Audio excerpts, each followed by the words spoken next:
Once upon a time, there was a young therapist named Rose.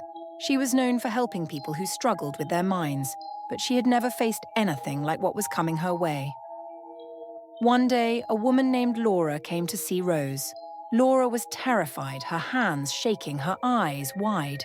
She told Rose something strange was haunting her, something that smiled. But it wasn't a friendly smile. It was twisted, unnatural, and full of something evil. Laura claimed that it followed her everywhere, appearing in people she knew, people she didn't, all with the same horrifying grin.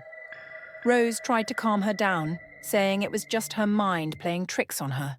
But Laura leaned in closer and whispered, "It's real, and it's going to kill me." Before Rose could say anything more, Laura suddenly froze, her face transforming into that very smile she had described. Rose's heart raced as she watched in horror. Without warning, Laura grabbed a piece of glass from a broken vase and, with the smile still on her face, slashed her own throat.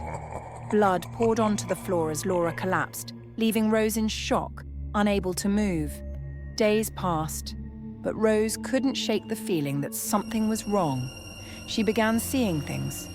At first, it was subtle, faint glimpses of Laura in reflections, in shadows, always smiling. Rose tried to ignore it, convincing herself it was just stress, just trauma. But the visions didn't stop. Every time she closed her eyes, there was Laura, that same terrifying smile following her everywhere. One night, Rose heard a strange sound coming from her living room. Nervously, she followed the noise, her heart pounding. As she entered the room, she found her beloved cat lying on the floor, dead. But the worst part wasn't the lifeless body. It was the cat's face. Even in death, its mouth was twisted into a gruesome smile. Rose backed away in horror, realizing that the nightmare Laura had described was now her reality. Rose tried to seek help. She went to Joel, a detective she once knew, hoping he would believe her. But when she told him about the smile, the curse that followed Laura and now seemed to follow her, Joel didn't believe a word. He thought Rose was losing her mind, just like Laura had. But Rose was sure it wasn't in her head. As Joel listened, he caught something strange, a shadow behind Rose just out of sight. For a split second, he thought he saw a figure smiling, its face stretched wide in a disturbing grin. Joel blinked, and it was gone. He didn't say anything to Rose, but now a seed of doubt was planted in his mind. In a final attempt to escape the curse, Rose went to the place where all her nightmares began, her childhood home. The house was old and abandoned, filled with the echoes of her troubled past. As she wandered through the empty rooms, she heard a familiar voice calling her name. It was her mother's voice, soft but accusing, as if blaming Rose for something. Suddenly, her mother appeared before her, but it wasn't really her mother. This figure, once familiar, now wore the same grotesque smile that had haunted Rose. The figure stepped closer, its smile widening, its eyes cold and unblinking. Rose tried to scream, but the words caught in her throat.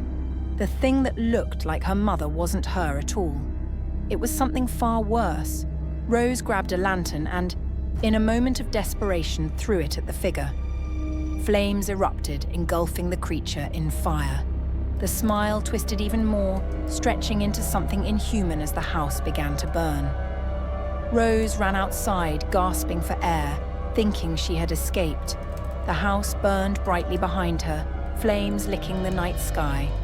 She thought it was over. But then, she turned and saw herself standing in the window of the burning house. Her reflection was smiling.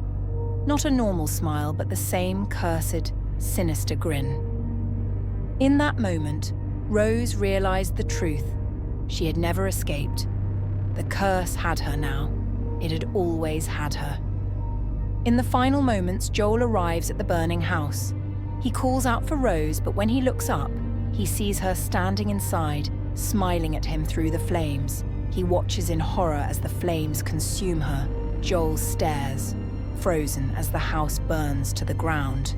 The last thing we see is Joel's face, terrified but confused, as the faintest hint of a smile starts to creep across his lips,